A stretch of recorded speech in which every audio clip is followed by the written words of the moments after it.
just real quick, want to thank everybody for just joining us in all of the events and activities today. I was telling Jessica and everyone else from Great Plains that I'm just so excited to be able to have this conversation, to bring the voices of Great Plains Action Society, of these young people to us today. I do just want to introduce Great Plains real quick, and then I know I had sent Jessica a message just to let you know that we'll kind of take introductions round robin, in the sense that I'll just let you all introduce yourselves how you see fit, and then just really speak to like what's one thing that you would want your teachers to know or have known about you and who you are. But to speak to Great Plains Action Society, real briefly, it's an Indigenous-led organization that addresses the trauma that Indigenous peoples in the earth face through community engagement, civic engagement, mutual aid, rematriation, and healing justice. And it's just such a privilege, as I said, to get a panel of young people from Great Plains Action Society to speak about themselves, their experiences as Indigenous youth, and begin a conversation about how we can dismantle oppressive systems and rebuild the frameworks focused on Indigenous knowledge, culture, and community. And I wanted to uplift this framework, which I borrowed. I hope that's okay, Jessica, from the Great Plains Action Society website, speaking right to their core mission to address the trauma that Indigenous peoples in the earth face and work to prevent further violence by building power in disenfranchised communities through rematriation, healing justice, and building a generative economy through land defense, protecting the sacred, civic engagement, representation, and accomplishing all of that in culture, media, solidarity, art, direct action, education, and mutual aid. And I'll just give a shout out. I always have had a piece of Great Plains art on my wall. This most recent one from the let's see, the June 14th event that was there in Iowa City, but have really just appreciated all you've done. So yeah, with that, I'll say thanks, and I'll just turn everybody loose to introduce themselves. Jessica, I'll just let you go first, and then we can turn it over to other folks as well. Hi, everyone. I'm Jessica Ingleking. I'm the Representation Director for Great Plains Action Society. I use she, her pronouns, and it's truly, truly an honor to be here and to be a part of, experiencing our youth, having this opportunity to talk to their experiences and to share with us. And this is really why we do it, for these future generations. And I'm just really looking forward to hearing what everyone has to say. Awesome. Hey, I wanted to jump in. I don't know if you can see me. Oh, no, I can't. Sorry, Saulteaux. Okay, sorry. I didn't see you over there. No, oh, that's no, great. That's okay. The only reason I wanted to jump in really quickly is because I wanted to make sure that we uplift the Native American Student Association. Well, firstly, sorry, I'm Saulteaux. I'm the Executive Director of Great Plains Action Society. And I'm really proud because my son Alden's on here today doing his first webinar. So I'm probably embarrassing him. But anyways, I just wanted to say that the other young folks on this panel largely represent the Native American Student Association at the University of Iowa. And then Eloisa is at Duke, right? Duke University at the moment. But Eloisa Dartmouth. I did work with NASA. I love NASA. It's like done so many wonderful things, and it's doing so much, especially right now. So of course, love. So Eloisa has worked with NASA and both us, and now Maddie's actually an intern with us as well. But I don't want this panel to I don't want everybody to think here that these are all just like working with us. We put the panel together, but we should really uplift the Native American Student Association, because the other students here are actually representing that organization as well. So thank you. That's awesome, Saulteaux. I appreciate that. And I didn't see other folks had joined too. Just my video thing was limited because I see Marie on here as well. Krebs, excellent. Anybody else from Great Plains that I've missed in here? Excellent to have you all here. I'm willing to pass whoever wants to make an introduction next. Go ahead.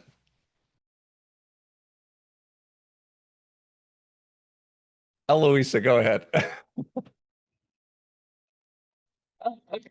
Hi, I'm Eloisa Roach. I'm a citizen of the Shawnee tribe, and I grew up in Iowa City. Now I go to college in New Hampshire at Dartmouth.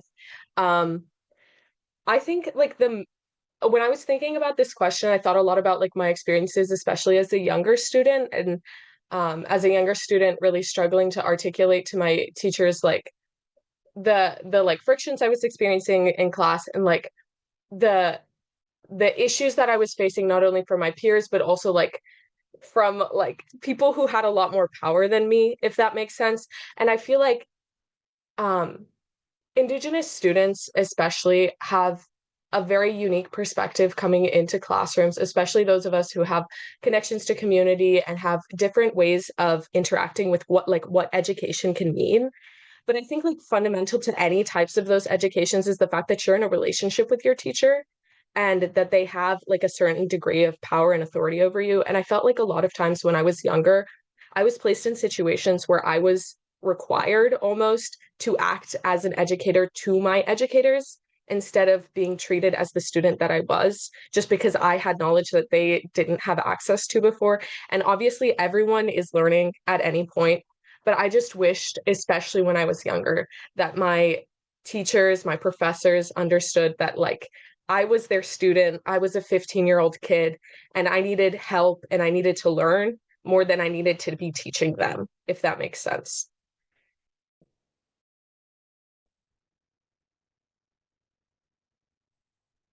Excellent. Joe, go ahead. Thanks, Nick. Hi, everyone. My name's Joe.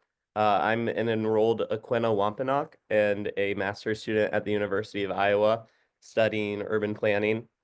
This summer, I'm having the really fun opportunity of going out to Washington, D.C.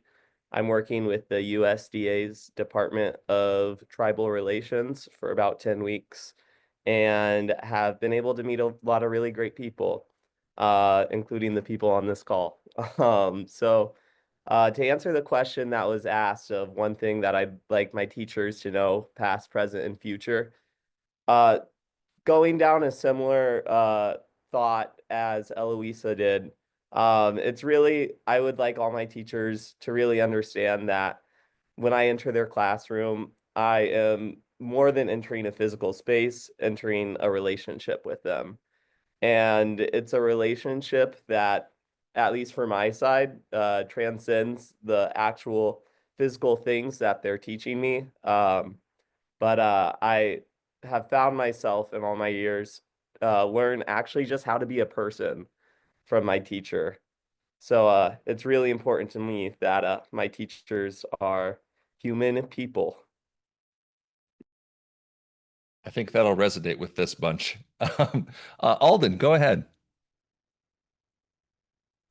Hello, my name is Alden Nobiss. I go by he, him. I live in Iowa City, and I go to City High. I don't really have much of an introduction ready. That's all right. Thank you. Madeline, let's hear from you. Hi, I'm Madeline. I'm a descendant of the Chihenne and Mescalero Apache people of New Mexico. I am getting I'm in the same program kind of as Joe, but I'm in the public affairs side. He's in the urban planning side. So, but yeah, I'm studying public policy and everything. And I guess one thing that I would want my educators to know, I think I kind of started running into this issue in my classes this past year, was where it's like these are people who are highly educated. My professors are highly educated in these in like policy and everything, but no one ever talks about like the native perspective when it comes to any of these issues. And so it feels like I'm the person who has to keep bringing that up constantly. And it's like I don't want people to think I'm annoying in class, but I feel like it needs to be, I don't know, it needs to be highlighted a bit when we're talking about like water rights and clean water and everything, and we're not talking about like native issues on Navajo Nation or anything. I don't know, but yeah. Well, Ava, go ahead. Hello, everybody. First, I'd like to say thank you for allowing us this opportunity to speak on this panel. I can tell we're all focused on improving education for students, all kinds of students, but again, specifically Native students alike. And it's just really great to come here to a space to feel like I can share my opinions. My name is Ava. I'm a student at the University of Iowa. I'm going to be a sophomore next year, and I'm studying international relations. I also was a part of NASA with Joe this past year. So that was a very transformative experience, especially during my first year of high school and during the time that the state of Iowa created the new law that basically made all DEI like organizations or funding or anything really by the school or other businesses in the state illegal. And so in spite of that, and also speaking to my younger experiences, the piece of information I'd like to contribute to the question we've all been answering about what do I want educators to know most about me, and specifically as a Native student, is that first and foremost, educators are responsible for creating an inclusive environment in their classrooms. And I think that is one of the most important pieces as a student, that I need to feel like I can build that relationship with my educator, as we've all been talking about. And also that I can, if troubles come up in class, I know I can trust my teacher to hear my side, and also respect my perspective as a Native person and a person of color. Um, again, it's the same whether you're coming into kindergarten or going into your freshman year of college. I have a lot of experiences of being bullied, and like in younger years, and I think a part of that responsibility should have fallen on my teachers to realize that and create a better environment where kids could all feel included. And then as that transforms into your college years, like Madeline just touched on, feeling like you're talking too much or people aren't going to like you if you're talking about your perspective. It's really about just making sure that we're creating an inclusive environment, like so you can listen to your students and respect their opinions. And I so appreciate y'all just sharing right off the bat, just giving us such an excellent jumping off point, I think, for the rest of the conversation. And then obviously, just in the context of Iowa, as you were just speaking to, Ava, the real clampdown on even just having student organizations or education that addresses right identity and human beings directly in their full being has really been, I think really tragic. And one of the things that really lit a fire under me, I think, to want to convene this panel was actually experiencing a Canadian education conference. And of course, not that Canada is doing everything perfect there on that front, but I felt like the Indigenous voices and perspectives were at the forefront. I attended sessions led by Indigenous teachers and students, and there was a real emphasis on human rights at the time. And I just felt like, as somebody who grew up right within the borders of this land called Iowa, named after a people, I did not get any kind of education that was either led by Indigenous educators for Indigenous students, honoring those perspectives. And I felt like a fish out of water, entirely unequipped. So I'm so grateful for y'all to do that. I want to, Ava, if I could, just kind of come back around to you here. And I want to know, for you in particular, when you speak to like creating an inclusive classroom, like how does that inclusion feel best for you, in a way that like, honors indigeneity and honors yourself, and then other people can chime into that as well. Yeah, I think that's an excellent question. It's important to describe the certain behaviors we're looking for in our teachers that can create this environment that we all want to create. And I think first and foremost is respect. That's a big cultural value for Native Americans as well, I would say. And at least in my education from my tribe, I think I forgot to introduce that part. I'm a descendant of the Meskwaki Nation, and it's great being down in Iowa because Iowa City is only about an hour and 15 minutes from Tama. So I get to go visit there much more often now. So I really appreciate that. But again, that value of respect is very important. For Native peoples, I would say that teaching you a lot of those things. And so I think that also translates to teachers as an older person and a person who has a bit more power over you in the relationship. The goal is to be respectful, but also for the teacher to share that same respect for you. Share that same respect for your boundaries, share that same respect for your opinions. And then secondarily, I would say this is more of a general value, and just something that teachers can promote in the classroom, but it's just being a good listener. A lot of Native Americans listening and like not talking at people like is a very important piece of our culture. And in my experience, Natives aren't the most talkative people, but when somebody's talking, you're listening and you're really sitting and you're giving them your full attention, and that's another part of respect too. And so I think just being able to truly listen to each other and respect each other in that way and hearing each other is one of the most important things. And I'll open that to anybody else who wants to chime in on that too. How does it feel best for you to be, respected and as your whole person when you walk into like a classroom education space? Ava really hit the nail on the head there by mentioning respect. And this was a great question to throw out to the group, because as I'm thinking back on all the little educational spaces I've been in through my years, I'm remembering my 11th grade history class. We were assigned to make TikToks one day for different historical events, which was a great activity by my teacher, Greg Hudson. Give him a shout out. And one of the historical times was the Trail of Tears, which was maybe not, in the best taste, but I understand we're all human and we all sometimes think things. But the group of boys who put it together, they said right before they played it just something like, all right, now this is kind of funny. So if you're sensitive, well, sorry about that. Something along those lines. And I just remember sitting in that classroom feeling a little bit unsafe, a lot of it unsafe. So this question that you're asking, Nick, is a really important one.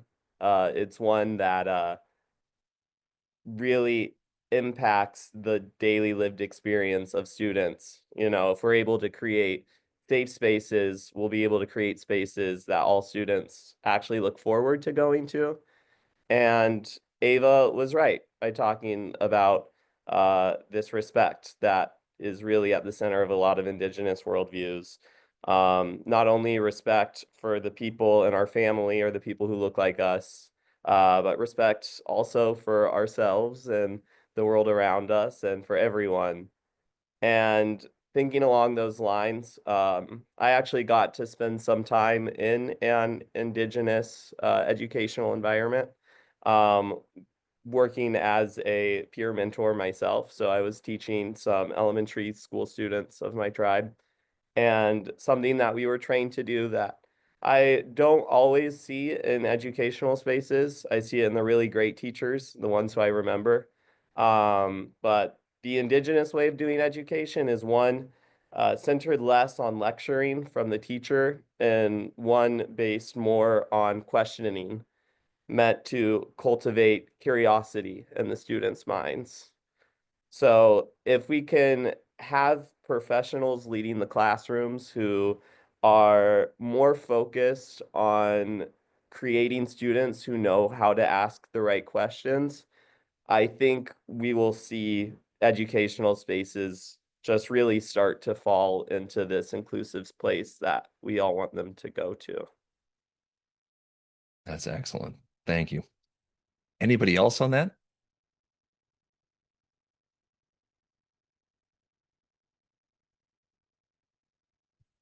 All right. So I'm wondering then too, Joe, I'm hearing what you're saying about, gosh, radically unsafe and insensitive, curriculum and pedagogies here, but also just seems like the baseline, experience. Maybe it's rooted in not trusting students or kids at all, but if you're coming from, a background, a cultural perspective that really does value dialogue, questioning, listening, and, those kinds of pedagogies, to be denied that, right, is I think a lot more harmful and damaging. To sort of flip it on its head, I do maybe want to know then, where have you really seen these things like affirmed, right? Where have you like walked in or done something where you're just like, oh, this is it, right? Like where have you seen that in your own experience? That's a great question. And I'll answer just with the first classroom experience that popped up to mind. It was actually a class I was lucky enough to take last semester. It was called Growth Management, taught by my professor, Jerry Anthony. And this is for maybe teachers who have a little bit of older students in their classroom. But how he designed his class and his syllabus was he had different weekly readings for the classes and topics that we covered. But for each class, he allowed students to sign up as the discussant or the provocateur. So every class, the entire semester, either had one student leading the class by preparing questions or an activity, and that student was the discussant. And then he had sort of, another fun thing that Native communities, or at least in my experience, always observe is this sense of balance, this sense of two sides, and really finding comfort in that. So a way that Dr. Anthony really accessed that in the classroom environment was then by having another student sign up as a provocateur, whose role was to kind of be the devil's advocate for the discussant. And that was a really groovy classroom dynamic that I found. While it took until your university experience to really feel that, I guess, is the shadow to that shining light there. Well, that's the most recent, I'll say. Like, Oh, I'm okay. also now thinking, like, in high school, we had a lot of English classes that were set up in that way too. Very cool. Anybody else want to speak to that? I would love to speak to this. Take So it. obviously, as I said before, I grew up in Iowa City. I appreciated a lot of the educators that I had at City High School and before that. But I didn't feel like I experienced um like a more radically democratic and like a really transformative classroom experience until I made it to college. I was incredibly lucky that my first term I was able to take a class with a professor called Marama Murulaning, who is a Maori scholar from the University of Auckland. And I took a class with her about Indigenous solutions to environmental disaster and environmental protection. And that class was one of like the most impactful things I've been able to do while at college. Obviously, I've only been here for a year. But our class was obviously a very discussion-based class, but it was also really centered around the fact that the majority of the class was Indigenous students. It was taught by an Indigenous person for Indigenous students, all coming from different parts of the country and even the world. And in that space, we were able to really reciprocate the knowledge that we were sharing. I felt like a lot of times, as I said before, in high school, it wasn't a reciprocal exchange of knowledge. Like, obviously, I was learning from my teacher, but they were getting paid to do it. And I was just being forced to educate them about my culture. But at college, with a bunch of other Native students, with a Native professor, I was able to really experience a reciprocal classroom. And I don't think that's only able to happen with a Native professor or with a majority Native like student body, because I don't think that's realistic for most of the United States because of genocide, obviously. So I think understanding really that when Native students are sharing about their histories, the fact that it wasn't just emptying yourself out in front of all of your white classmates for them to like look at and like, I don't know, almost like feel bad for you, but then not take anything forward. I felt really heard. And then I felt like I was responded to in a way that helped me grow instead of just feeling like I was helping other people and being unable to grow myself, if that makes sense. Totally. Um, Yeah, my goodness. Anybody else want to chime in on this? I have like a quick thing, I Go guess. ahead, Madeline. So during the spring semester, I TA'd for a class called How to Change the World, which is a really bold title, like How to Change the World. A bunch of like first year students coming in, learning how to change the world through policy. Um, but the professor, the way that she taught the class, and I think a lot of it has to do with that she is a practitioner um before she was a professor, which is what I think really helped her teach the class because she knew what she was talking about, like not just in a she didn't know she knew how to apply it with real world examples from things she actually experienced rather than read just from a textbook, which I think is really important. And so the class was based on like communication with the students. It was really small, which I think is really good because that allows for better communication between students. So it was like 10 people in the class, and every single class was these students had to bring a piece of information from the news and apply it to what they were learning from the professor. And I just think that was a really interesting way to teach because it was like student led, which I think is really cool. And just I think it provides a better opportunity for people to learn rather than just reading from a textbook about these like how to create policy theories, which, they can be helpful, but they're not end all be all. I think human connection is what's more important when talking about those kinds of issues.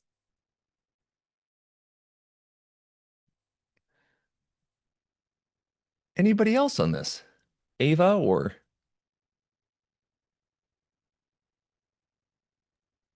Can I just say something really quickly? or Alden? Yeah. Oh, sorry. Yeah, go ahead. Yeah, sorry. Did you provide the context from where everybody's speaking? Like everybody here is in Iowa City area. So kids are either going to the University of Iowa or the Yes, a bit of that. Yeah, yeah, yeah. okay, the Iowa City School District system.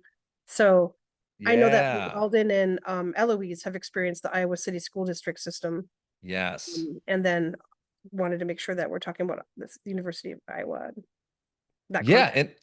and I was gonna extend an invite to Alden here if you wanted to speak to that specifically. I really wanted to shift from that question to then like the experience of being an Indigenous student in like a public school system. Do you are you with other Indigenous students? What's that experience like if you're not? Are you alone, isolated, or do you feel connected to like a social community in school? Um, I haven't met a single Indigenous kid at my school, but Wow. I don't feel like totally disconnected, even if I'm not talking to Indigenous people. But I still have experienced a lot of racism from other white students that I don't know how to explain this. It's like they're being racist, but they don't realize it. Like they say, go enjoy your tax-free land to me, and then they'll laugh about it, and they just won't realize what they said. They just said it because they thought it was funny. I don't know how to explain it. It's a weird type of contagious, really bad humor that's being spread around through social norms at my school. Um, I've been called red a couple of times and stuff like that. Do adults, do teachers like intervene, when they hear this kind of thing? Because, Hmm. or what's the adult response in this situation, Alden? Uh, Nothing usually. Mm. And I wonder too, just for that Iowa City context in particular, which Sakalis and I we've had this conversation before about the Iowa City schools, but I wonder too if the educators in the system had more professional development or more training in not just inclusive environments, but like what to hear, what to listen for if students are being singled out because of those kinds of things. Yeah, of course, I echo what Kim is saying here. I'm sorry to hear that that's happening to you. Josh, what have you got in your mind? Thanks, Nick. So as I'm a University of Iowa 1993 graduate, and I'm just tripping out here because if I can just take 1 second, Nick, to share something. When I arrived in Iowa City in 1991, I was going to be finishing my undergrad that I had started 15 years before that at University of Iowa. And I had a couple of other careers, chef, hotel manager. Finally decided to go back and get my undergrad and did it at Iowa because I had a friend there. And in the year that I arrived, University of Iowa had embarked on a multiculturalism program, which at that time felt pretty forced to me. And I was coming at it obviously as a white person, but coming at it as a person whose family had lived in Hawaii for, almost 100 years.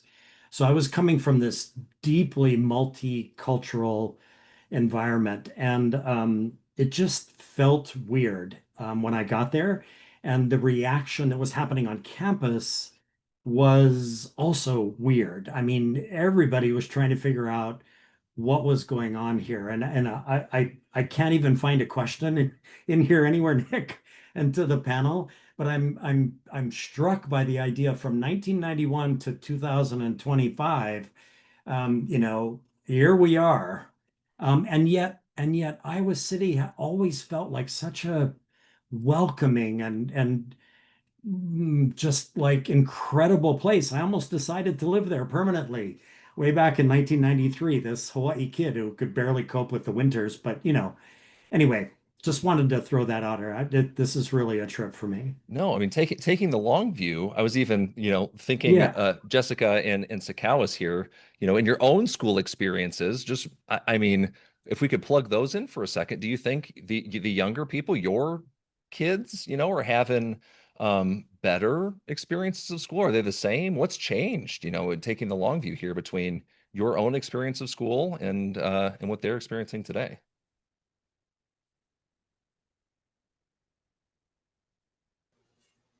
I don't know if I can Sakawas go. is still on. Oh, okay, go ahead, Jessica. Yeah, I grew up in northern Minnesota. Uh, there was a small Native population, and it happened to be one of the cases where, uh, even within natives, where you have different tribes, like I was Native, but not of the tribe that was from that area. So it was kind of, outsider among outsiders. But I will say I've watched my school grow in the years since then, and they've really made an effort, I think, to expand their Indigenous programming. They have like language and arts classes now, and same same for college. I went to the University of Minnesota Morris, which is a great school, and has had a tuition waiver program for Native students. It was formerly a boarding school, and part of it, matriculating into the U of M system was a guarantee that Native students would receive tuition waivers, and so that was great. But even when I was there, they didn't have they didn't have my language class to take, and they do now. And but yeah, it's hard, and I'm so like full of pride hearing these students talk and share their experiences, because it's not hard. You know, there's unfortunately a lot of negative stereotyping that you have to deal with as a Native. But then on the other side, even when you are successful, it somehow gets discredited because you're Native. Like, I don't know. I skipped a grade when I was younger, and somehow that got morphed into I got to skip a grade because I'm Native. It's like that's not a thing, Right, like you there's a know. loophole in So there. Just even when you excel, a lot of those moments are kind of tainted by being reminded how little is thought of or expected of you. Both me and my younger sister, our school used to go to like a math Olympics kind of situation, and both of us scored the best out of our school, the years we went, And we never got a t-shirt in our size because they didn't check our names. You know, it was like a realization at the end that, oh yeah, you guys actually had, you know, the highest scores, but you know, here's a 4XL because we didn't even bother to look. And so, yeah, it's just, it kind of hits you from all sides. And it makes me so happy to see that, you know, we have such wonderful students doing such great things, you know, even in spite of all the, sorry to swear, but bullshit that they've had to deal with. Yeah, call it what it is. Saulteaux, how about you? I'm trying to like think of a way to tell the story really quick. It's such a different reality here compared to Winnipeg, where I grew up, where 18 to 20% of the population is Indigenous, First Nations, Métis, that kind of thing. So there's like 100,000 natives living in Winnipeg. So the type of racism I experienced growing up was not just, you know, verbal, but also violent. And I mean, it's like a dream world there. That's the only way a dream world of extremes, like extreme poverty, extreme violence, extreme drug use, extreme houselessness of Indigenous peoples, but then also extreme tenacity and beautiful things like Indigenous art galleries and films and culture. And like, you know, the norm is to see, you know, there's an Indigenous like mall area. So it's like there's amazing things and there's really, really hard things going on. Like, you know, honestly, like 90% of the foster care system in Manitoba just a few years ago was made up of First Nations kids. So it's a very serious issue where we live, a very large missing and murdered Indigenous relatives population. That being said, you know, I experienced like really bad stuff being Indigenous that I just don't really want to talk about. And you know, names I don't want to say, but you know, to see them being done here still, like even if it's like, I don't even want to say lesser degree, because racism is racism.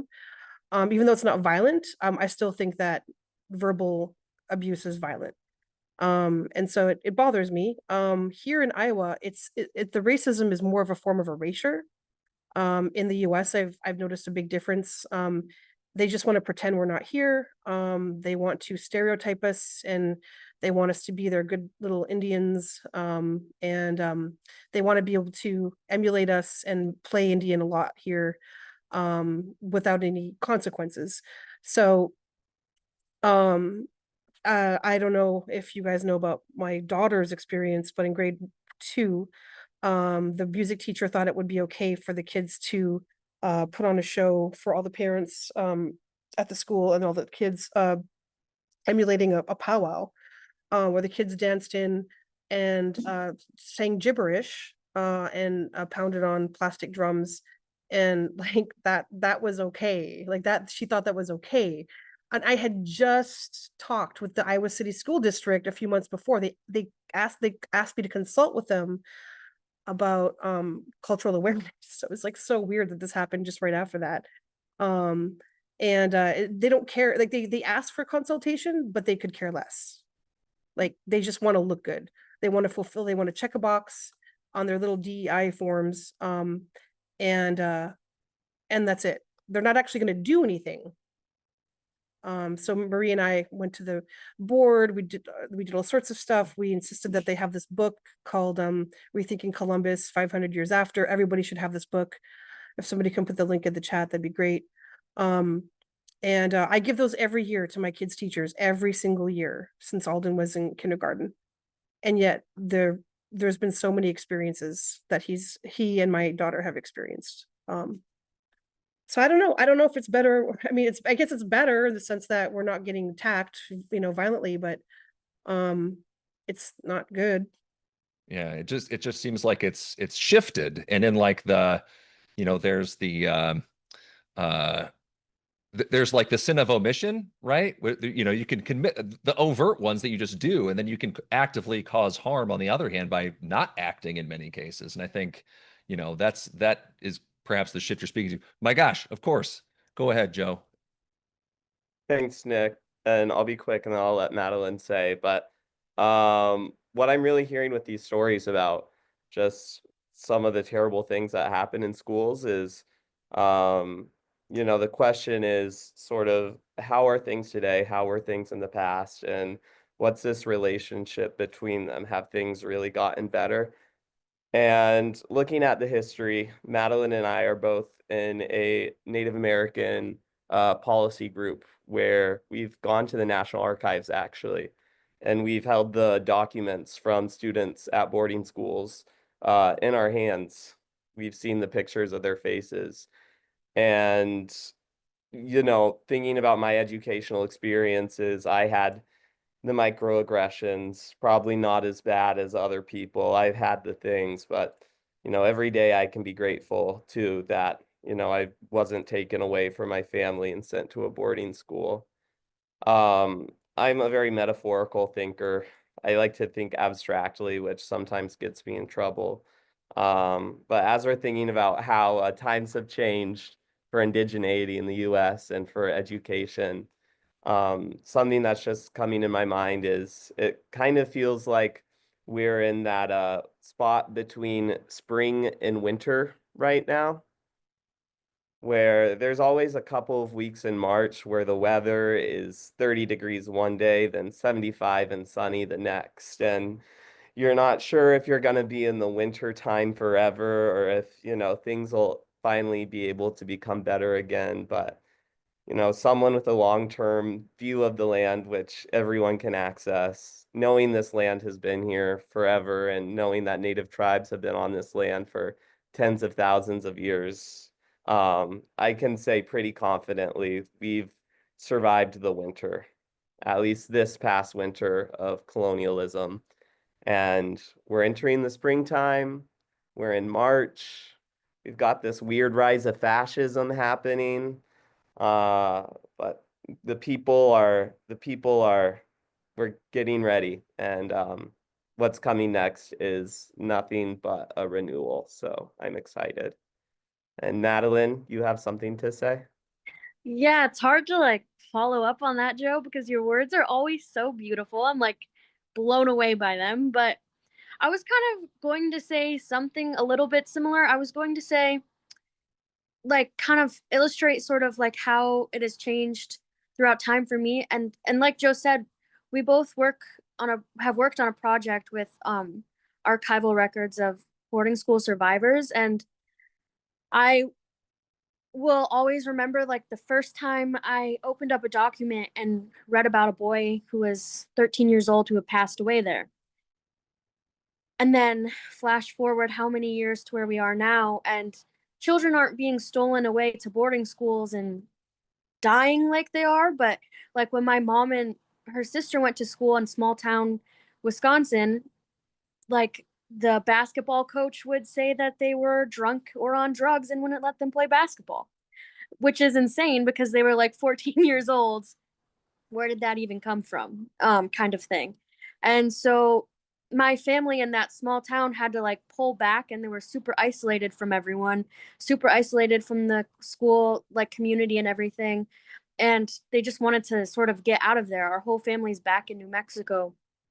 And it's just, I don't know, when growing up, being in like public school, in a public school community in a place where it's primarily non-native or primarily white, it feels really isolating and difficult at times to like work through that, because there's so many horrible microaggressions that people like, that like teachers even throw your way, or like administrators, and it's ridiculous. But then I go back home, and I don't know how it is all the time there because I didn't grow up there, but I go back to like where my family is, and it just feels like so much more welcoming. And it's sort of like makes me feel really cynical about the public education system in America, is kind of what I wanted to get at. Joe said these beautiful things about how, we're going into spring and there's going to be renewal, and I really want to believe that. I don't know. It's hard to when you still see so many horrible things going on. You got to think of it outside the context of America. And Madeline and I are going to be roommates next year, so we'll be able to continue these conversations over Oh, many breakfasts and dinners. oh, to be a fly on the wall in the in that apartment. Oh my goodness. I know that we are over time, but I feel like to sort of do the end of this conversation justice and to sort of take that thread to its conclusion here, right? I want to hear from anyone who's comfortable sharing then, just thinking ahead. Like, we've heard from Sakowis, Jessica, about your own experiences compared to the experiences of your kids. How about you all sitting here now, your hopes, for your kids in the future? What would be, a hope that you would have for your kids or your future? What would look different for you now? Where would you want the world to be for them? A small question, I know, to to end on. And whoever feels comfortable, you can unmute and speak to that.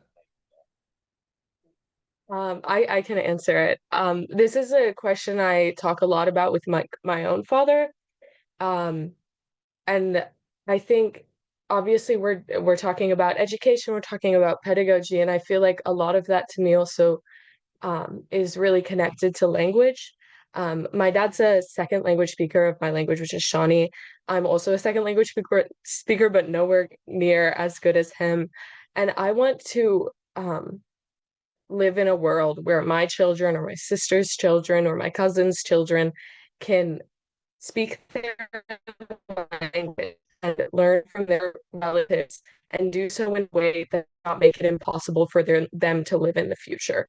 Right now, I feel like a lot of Indigenous parents, a lot of Indigenous children have to make a choice between being economically safe and like able to actually live in like the settler colonial capitalist landscape that we are in, or having connections to their communities and cultures. For generations, we've had to make these choices where we have to prioritize food and shelter over relationships to our communities. And I really want to live in a world where our communities are all that we need, where we are able to live integrated, complete worlds and complete lives, where we speak our languages, we fish in our rivers because they're clean, and we live with our people, and we live not just with our people but with everyone's peoples in a way that lets them be who they are together. I don't think I'm going to see that in my lifetime. I hope my children will, but I dream of a world in which that's possible. Does anyone want to follow that up? I don't think I can follow up such a beautiful vision as that. But I do think a lot, your question startled me because, again, we're at this point in our country and in history where it kind of seems like everybody's trying to erase these spaces. And throughout the conversation, people have mentioned the erasure, and especially in Iowa, if that's where we want to shift our conversation, I think that is the biggest problem, is that people want to not acknowledge the history or pretend that Native Americans don't exist, because Native American history is American history. However, it's not taught as such. And so the future that I would like to live in is one where the public school systems or the public education systems properly address history and teach about other cultures, not just as like a side piece to American history, but as American history. And I think that's part of the issue right now, is that all of these other cultures that are other than the general majority are viewed as other instead of as integrated and as a part of American history. And I mean, there's so many arguments that Native Americans are more American than anyone else. So it's just, why is this history not being taught as a part of history class? Why is it looked at as a special session or other or once? And so the future that I think is possible and is a step towards Eloise's vision of her future is one where we actively talk about the past and the current spaces that we live in, and about just everyone's culture as one, not as other.